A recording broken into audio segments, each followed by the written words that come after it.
Hello everyone, my self Anamika. तो आज मैं बता रही हूँ क्वेश्चन नंबर 35। क्वेश्चन नंबर 34 तक मैं पहले ही वीडियो बना दी हूँ एंड मैं जितना भी क्वेश्चन बता रही हूँ ना वो सारा PYQ से है। मतलब कि डायरेक्ट PYQ से बोल सकते हो या PYQ का वर्जन बोल सकते हो। तो देखो ये है question number 35 and question number 35 में सिंपल ये वाला कॉन्सेप्ट लगेगा। यहाँ पे भी देखो वर्क डन फाइंड करना है एंड वहाँ भी वर्क डन ही फाइंड करना है। तो वर्क डन जो होता है ये W बराबर Q इंटू V होता है, बट मैं इसको याद की हूँ इस फॉर्म में V बराबर W/Q। एंड इस टाइप का क्वेश्चन PYQ में बहुत दिया गया है। तो देखो क्वेश्चन में बोला क्या गया है, एक यूनिट पॉजिटिव पॉइंट चार्ज है, स्फीयर का रेडियस r है एंड इसके पास यूनिफॉर्म पॉजिटिव चार्ज डेंसिटी है, जिसको कि हम फिगर में देख सकते हैं। चार्ज का इनिशियल पोजीशन 2r दिया गया है एंड फाइनल पोजीशन 3r दिया गया है एंड ये जो डिस्टेंस दिया गया है ये स्फीयर के सेंटर से दिया गया है। अब हमसे सिंपल वर्क डन पूछ रहा है, तो वर्क डन निकाल के यहाँ पे दिया गया है, बस यहाँ पे हमें n का वैल्यू फाइंड करना है एंड इस टाइप का क्वेश्चन PYQ में बहुत पूछा गया है। तो देखो V बराबर W/Q होता है एंड यहाँ पे देख सकते हैं यूनिट पॉजिटिव चार्ज दिया गया है, मतलब कि Q का वैल्यू 1 दिया गया है, तो ये 1 हो जाएगा, तो V बराबर W हो जाएगा। एंड V को हम क्या लिख सकते हैं, V final minus V initial बराबर W एंड V का फॉर्मूला क्या होता है KQ/R माइनस KQ/R एंड ये हो जाएगा W। अब देखो फाइनल का डिस्टेंस क्या है 3R, तो यहाँ पे 3R पुट करेंगे। इनिशियल का डिस्टेंस क्या है 2R।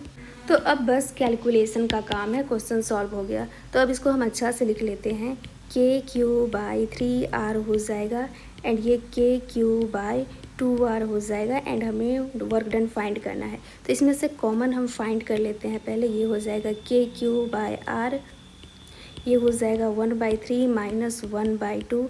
अब इसको हम x मान लेते हैं, इसको बाद में सॉल्व करेंगे।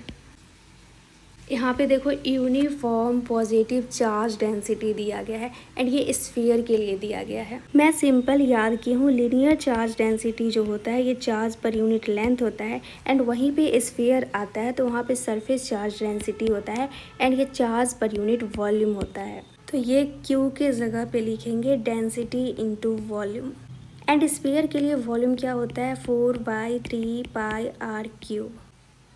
तो अब इसको थोड़ा अच्छा से लिख लेते हैं। ये हो जाएगा K into density into 4/3 pi r³ and यहाँ पे नीचे में R है तो यहाँ पे R लिख देंगे एंड इसको x माने हैं तो यहाँ पे x लिख देंगे। अब देखो यहाँ पे एप्सिलॉन नॉट है, मतलब कि K को ओपन करके लिखा गया है। तो यहाँ पे हम K को अब ओपन करके लिखेंगे। K हो जाएगा 1/4 पाई एप्सिलॉन नॉट, ये है डेंसिटी बाय R इंटू 4/3 पाई r³ इंटू x।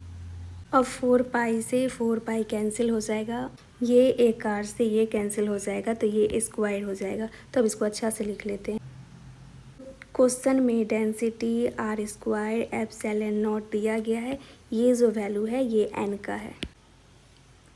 तो अब x को ओपन करके लिख लेते हैं। x जो है ये है 1/3 माइनस 1/2, तो ये आ गया 1/6। तो अब इसको थोड़ा और अच्छा से लिख लेते हैं, इंटू 1/3 एंड x आया है 1/6, तो यहाँ पे लिख देंगे 1/6 x की जगह। तो ये सब वैल्यू तो क्वेश्चन में गिवन है, तो n का वैल्यू हो जाएगा 18।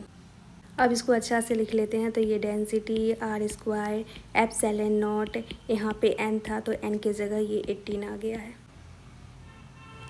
तो प्लीज़ PYQ को इग्नोर मत करो, इसका एनालिसिस करो एंड इस पे वर्क करो एंड प्लीज़ थोड़ा लाइक कर दो, थोड़ा शेयर कर दो, थोड़ा सब्सक्राइब कर दो। नेक्स्ट वीडियो में मिलते हैं क्वेश्चन नंबर 36 के साथ एंड ये भी क्वेश्चन PYQ ही होगा।